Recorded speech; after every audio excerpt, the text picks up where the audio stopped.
Hey everyone, how's it going? It is Thursday, July 10th, and I wanted to come on today and give a little bit of an update as to where we are. I know my videos have kind of really slowed, and I keep saying that I want to come on here and do more videos and provide updates. It's just been sort of a roller coaster for me. Not all bad, but definitely bumpy. So let's get into it. As of this past Monday, I was 8 weeks post-op. So 2 months from the date of my prophylactic bilateral double mastectomy with deep flap reconstruction. And, we've been talking in my videos about since my surgery, I've had a few things that kind of came up, right? So one was the blistering on my chest, which we are still treating and dealing with. And then as of a few weeks ago, about 3 to 4 weeks post-op, I had my abdominal incision open, and then we had it stitched, and then we waited 2 weeks. We took the stitches out, and then the day after the stitches came out, my one of the sides that was stitched opened way up. Well, that's still a hole in my stomach, and when I say a hole, I mean a fucking hole.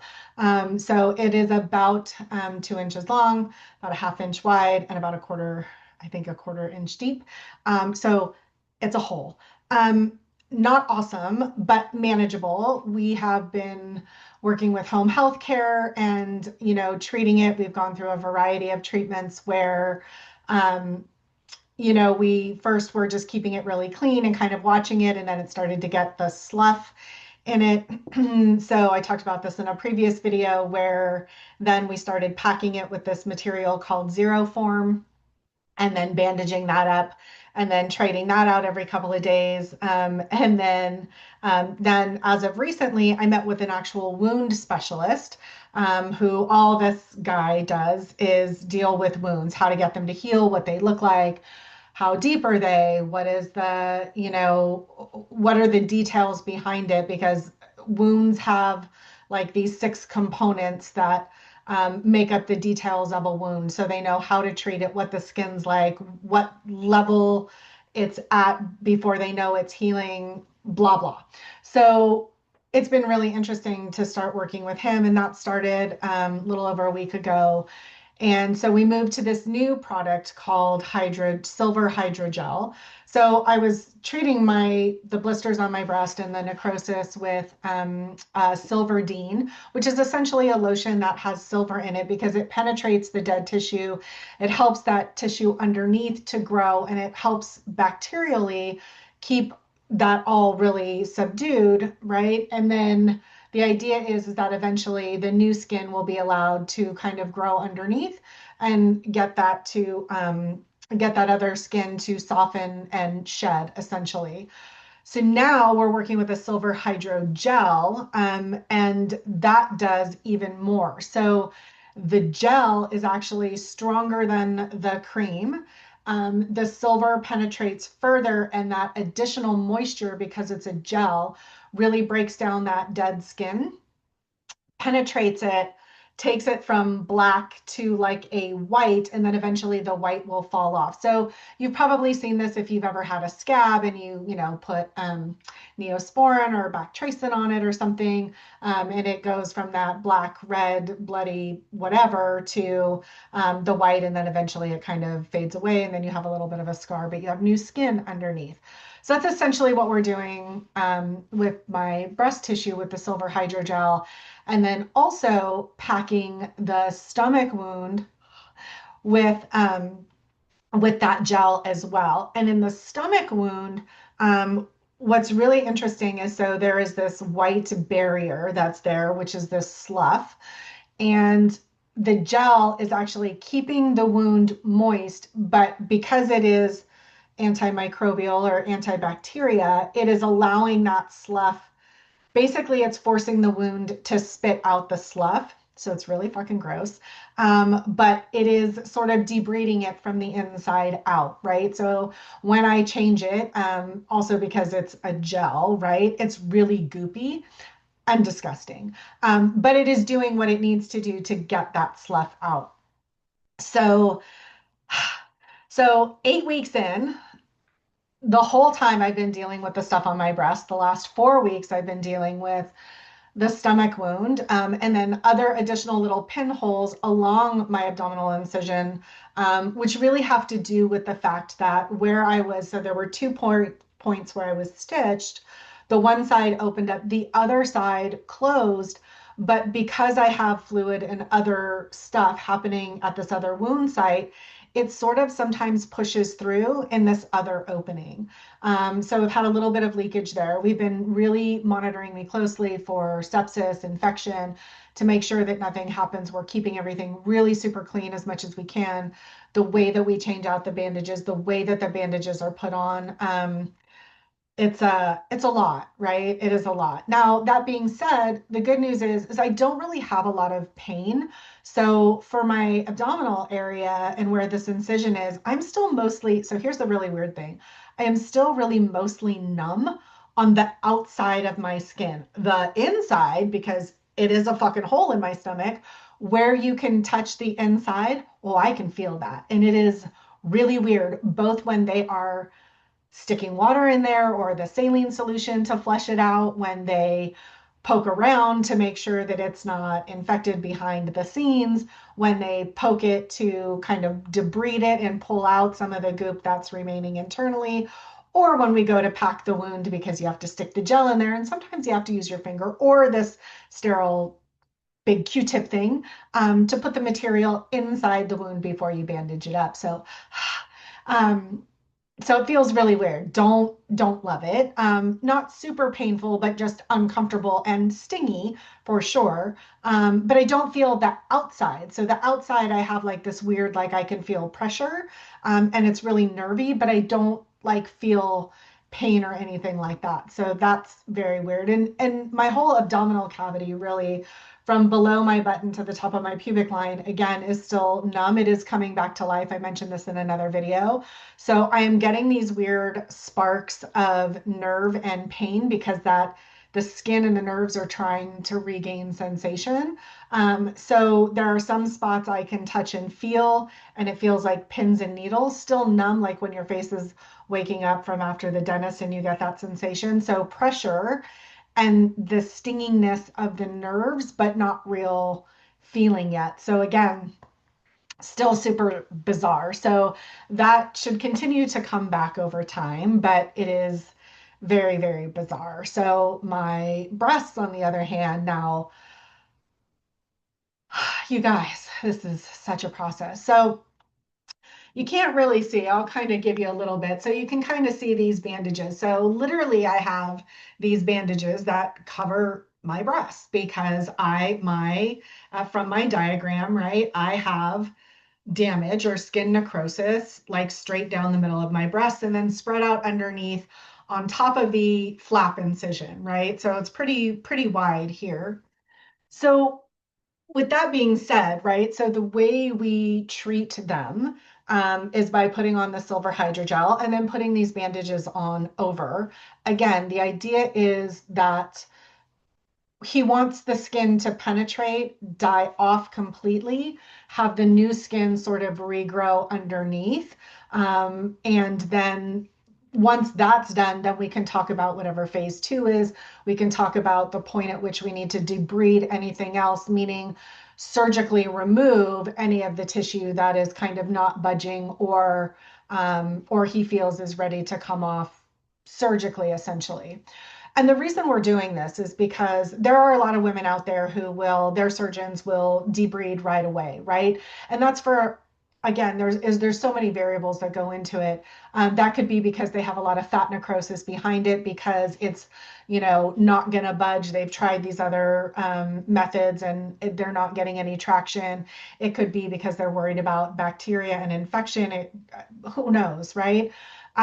My surgeon is taking this approach because we've been able to control the bacteria. We are getting really good progress the way we're treating it, and it gives me the best opportunity in the future to have this skin sort of naturally go through what it needs to grow the new skin underneath, so I won't need as much of a skin graft thereafter. That means less scarring, less surgery. It means better blood flow, all of the things. So that's why we're going this route. Now, That being said, there are a lot of fucking unpleasant things about this. So essentially, I have dead tissue on the top of my breasts, right? From where these blistered areas are. And while we're treating it, now that we are at a point where the skin is starting to shift and change, it does have a little bit of an odor to it. It's not super strong, but it's awful, right? Like you don't want to oh, like I kind of smell, right? So that's not fun.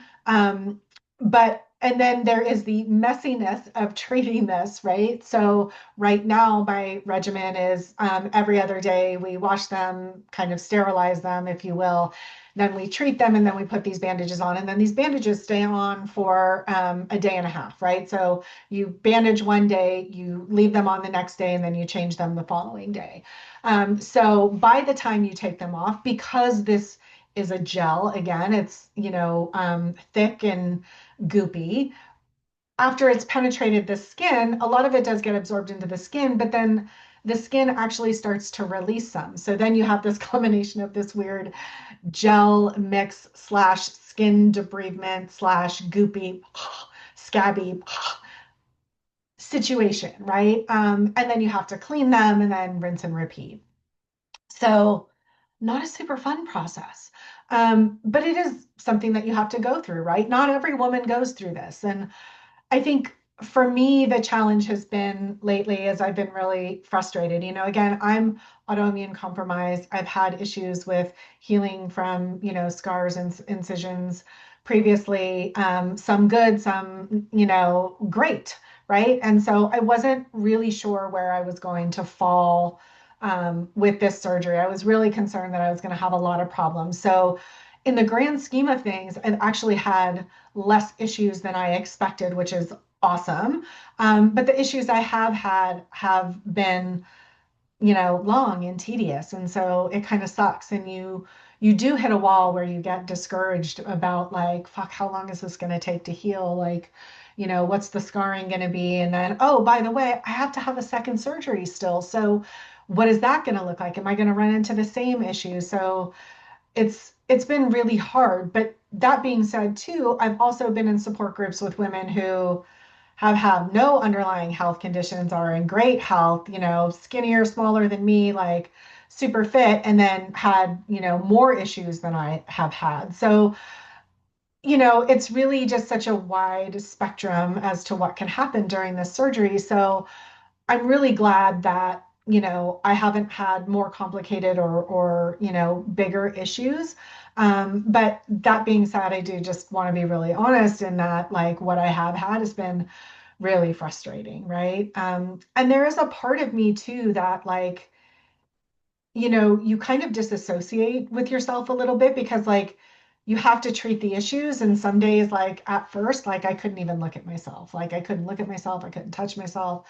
It made me sad. Like, oh, fuck. Like, I went through all of this. I did skin sparing, nipple sparing with the hopes of keeping everything. And now it just looks beat up, right? It doesn't look good. I don't know. So it's taken a long time for me to get my head around like this will come out okay. And I kind of in the back of my mind have always known that it's going to be okay, but it's still sometimes hard to look at and go like, how is this going to come back to what I looked like before or close to what I looked like before?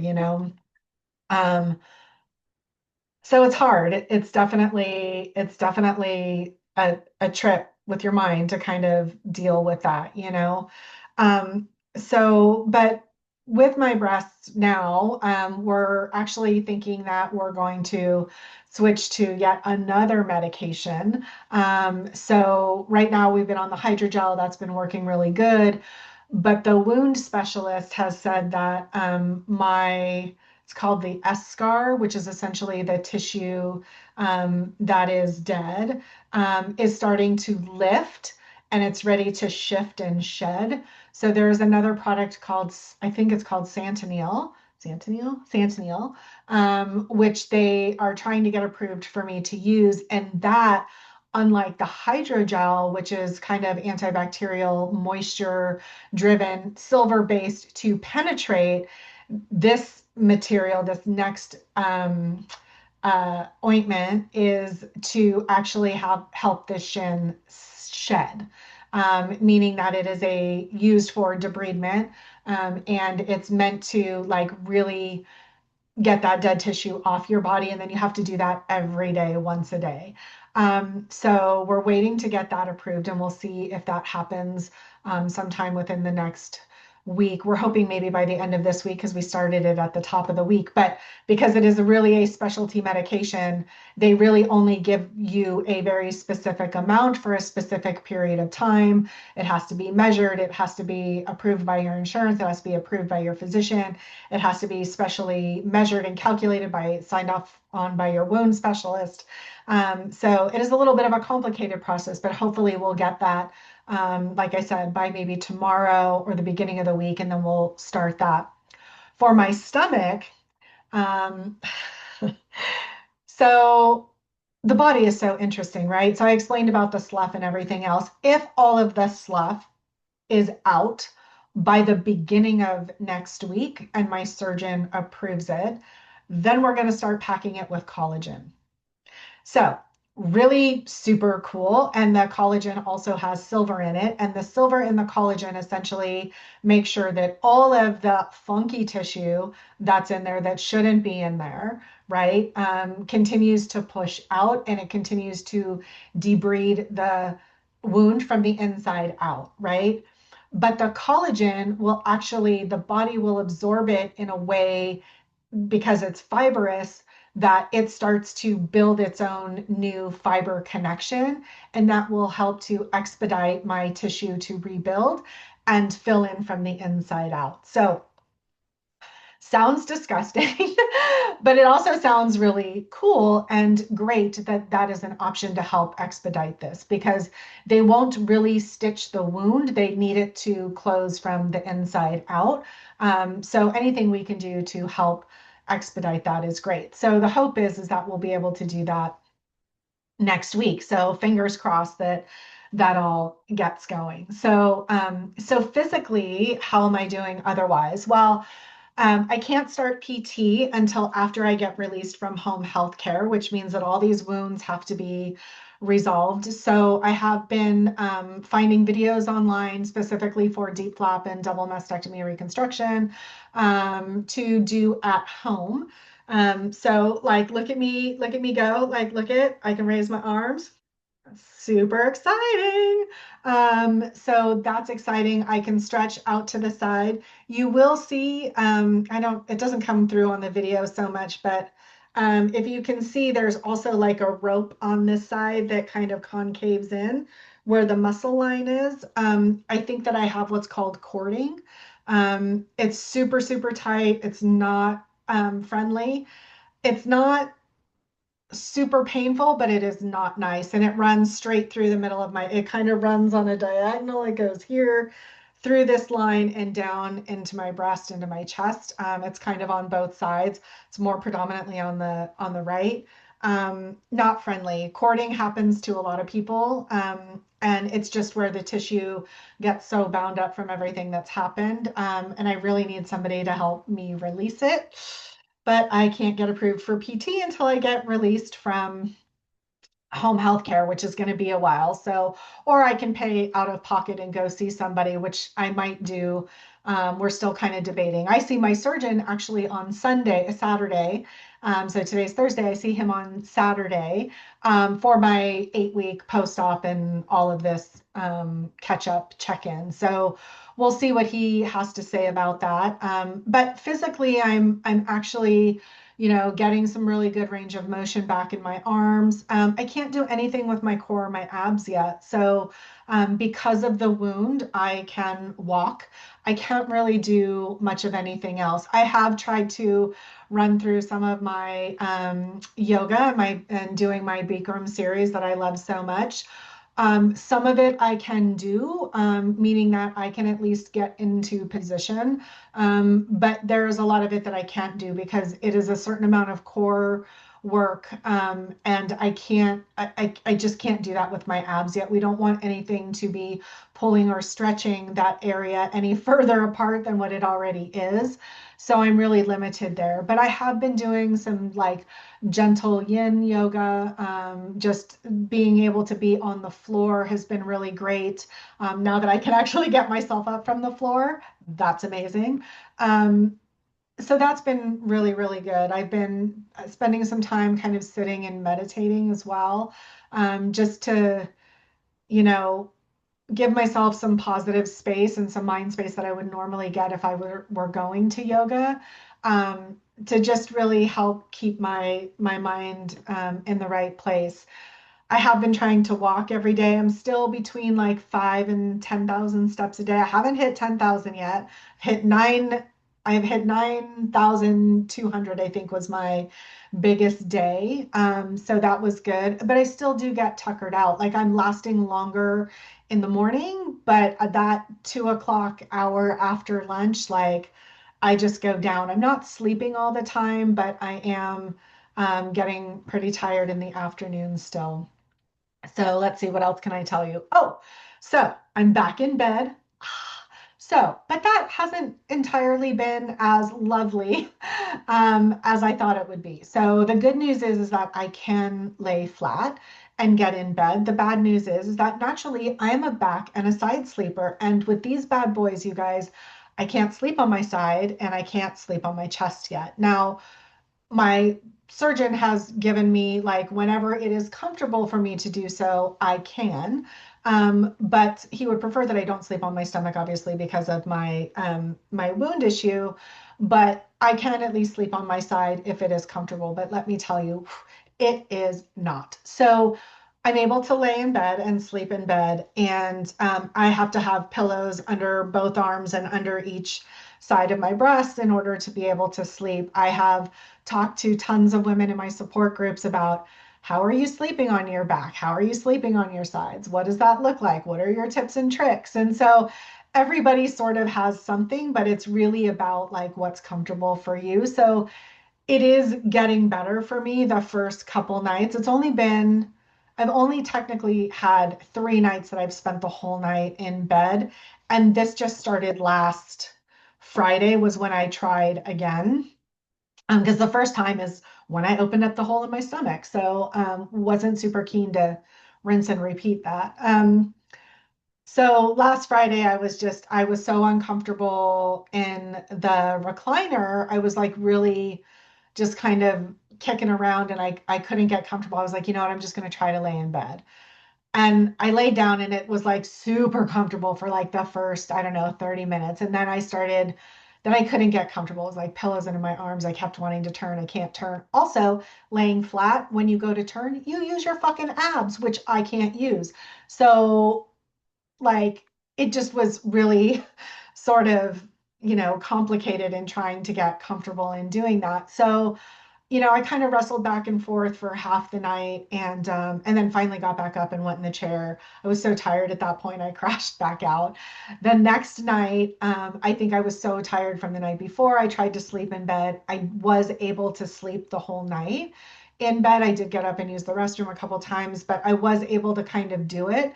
It wasn't super comfortable though. I got up in the morning and I felt sore and like things were just kind of weird. And I was like, oh, God, okay, I don't know if I could do this. And then I just tried it again the next night, same thing. And, I was able to sleep through most of the night, had to got up in the morning and was like super sore. Then next night, half the night in bed, half the night in the chair. And then what I realized was I kind of figured out how to set myself up for maximum comfort underneath my sides so that if I were to roll over, how I would do that. Also, how I get up out of bed, because again, when you're in a flat position laying in bed and you go to sit up, you do one of two things. You either roll over and use your arm and press on your arm, which leans into your chest to get up, but you still use some of your abs, but not as much. Or you sort of kick your feet off the bed and you use your core and you sit right up, right? So that's not friendly to me. So I had to kind of find this modified way to get myself up out of bed, right? And also, because you sleep on one side of the bed or the other, you're predominantly using one side of your body, right? So you kind of have to figure out your way. And I was able to do that by putting a footstool kind of where I would kick my feet off the bed so that I'm actually able to kind of flip my feet over the bed, use that as leverage, and my arm to sort of lift up so I'm not using my core as much, right? So then it kind of becomes like this three-legged stool slash push off that's allowed me to get up and out of bed. So that's been working pretty good. And the last 2 nights I have slept the whole night in bed and slept actually fairly good, which has been really, really awesome. So to not sleep in a recliner. So yeah, so I think that's kind of the update for now. Oh, I guess let's talk about where I am like mentally. Um, I mean, it's a lot, you guys. So I feel like at the end of the day, I don't have fucking cancer, right? So the whole reason I did that was for that purpose to make sure that I reduce my risk. So I am super glad. I'm super grateful for that. That makes me happy. That makes all of this bullshit worth it. But that being said, like it is a lot on the mind to know and like look at my body and be like, like I look in the mirror and I'm grateful for my breasts. I'm grateful for how they came out and everything else, but there's still a long way to go and it's hard for me to see the end game. And so sometimes that makes me a little bit sad. I'm really glad that I did photos before the surgery so that I really have those to like look at the original Danny and see that and hold that close. But also, I'll be really excited once the healing is done and I can kind of get on to the next part, right? My abdominal line is a little hard to look at because like when I look at it in the mirror, like essentially I was like split in half, right? So that one's a little bit rough. It's great because it is low enough that like when I have underwear on or like you don't see it, right? So that's great.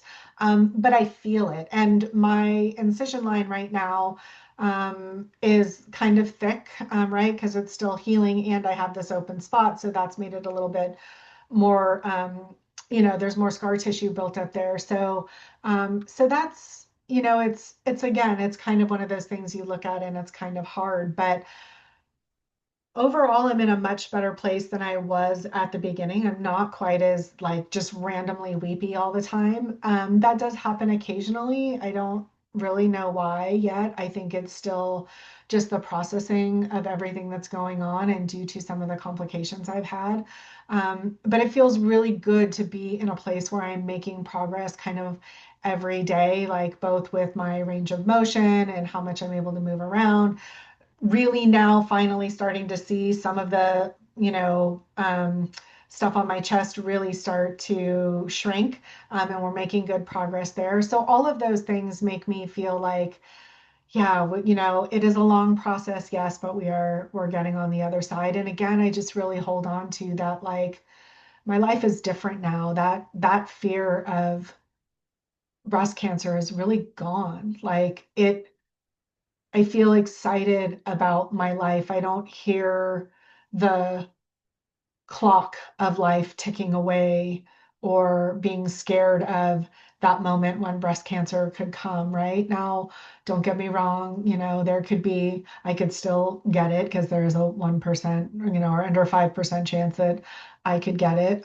There's other cancers that I could get, but the thing that has been my nemesis my whole life that I was so terrified of is really gone, and it gives me new perspective on how to live my life and being free of that fear. So that's super exciting. I don't know how else to explain it, but that's like, yeah, it's a new sense of freedom. So I still have to deal with the hysterectomy. I can't even think about that until we get all of this figured out. And we don't even know when phase 2 will be because all of this has got to be healed before we can even talk about that, like I mentioned earlier. So, my goal was to have it all done this year. I'm still hoping that that's possible, but we'll see what my body says, right? Like ultimately, it's got the say. I'm not really in control of that. I'm just trying to support it the best way I know how. And even that being said, you guys, everything that I did to prepare for this surgery, working out, 100 grams of protein, 20 to 40 milligrams of collagen, all of the vitamin supplements, making sure that I took care of feeding my body and giving it what it needed, um, has carried me through, right? And I continue to do that to support, it supporting me. So I think that's really, really important. Like, I can't stress that enough. Like, if you're considering this surgery and the recovery, like, I really think that that's something that has to be a big part of what your plan is when going into this. So, anyway, I feel like I've talked enough. That is the 8-week update. So I hope that's valuable information for you guys. If you have any questions, drop them down below and I'll get back to you. Please share this video because I think it's really helpful for other previvors that are out there. I don't think that there's enough information for somebody who is a previvor that's out there to go through this process. So please share the message. I hope you have a beautiful day. Thank you so much, and we'll talk soon.